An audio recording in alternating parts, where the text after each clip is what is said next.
Was there a moment that you can recall when you knew that dance and the arts would be your life's passion? Completely.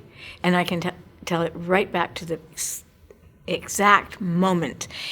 I was watching CBC TV, Veronica Tennant, and I was 10 years old. My mother had allowed me to stay up late, and I had to have a nap to be able to stay up late. And it was the third act of Romeo and Juliet, the Cranko version, where they lower Juliet down from the top sort of balcony down into the crypt.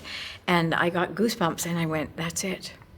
And I had no idea what ballet was. We had there's a lot of music in my family, and my grandparents had taken me to Stratford. So I, at that point, kind of put on plays and thought I wanted to be an actress. But when I saw that, I went, that puts it all together. And it was like a thunderbolt, and I never looked back. Wow. And you're a very musical dancer, so you've kept that thread. Well, for me, I think this is what happened, is that it started out as a way for me to express my feelings, because when all my colleagues would be listening to the Monkees, and because that was my era, and the Beatles and things like that, I'd be listening to Beethoven and Mozart, because my father had a whole classical music, and he was a pianist. So I would listen to all of that, and that was my language. I saw pictures. Yeah. I saw stories in classical music, and so I would dance around the living room as it was, and then when I started dancing, that was why. So it was always a difficult conflict for me in a way, because in some senses, dance is so physical, and in some ways, I was so unphysical, because for me, dance was always first and foremost about expression and the soul. What's the best advice you ever got in your career?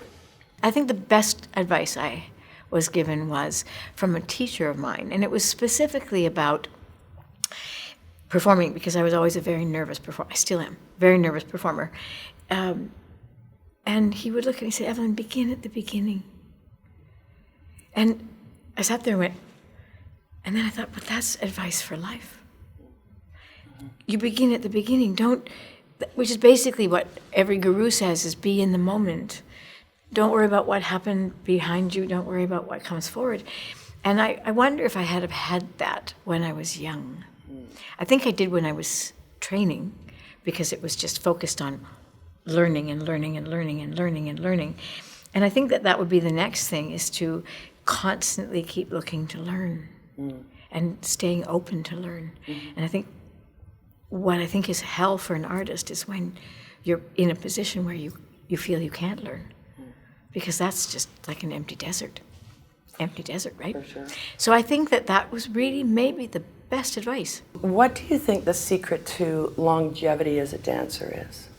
I think discipline, devotion,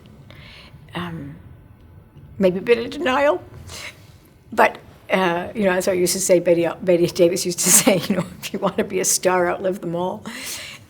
I mean, I think part of it is also having luck of not being injured, having a certain kind of a body that doesn't get injured.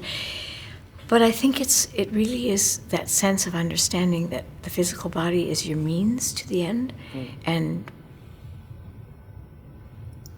cherishing it, working at it, giving it the work that it needs. And that means not doing too much, that means resting, but also it means actually not resting too much. It means, the body is meant, it's like a horse. You can't set it out there. It's got to be working. And I think also developing your sense of artistry. Because if you are developing your career based on what you do physically only, when you can't do those tricks anymore, who are you? And therefore there's not a niche for you.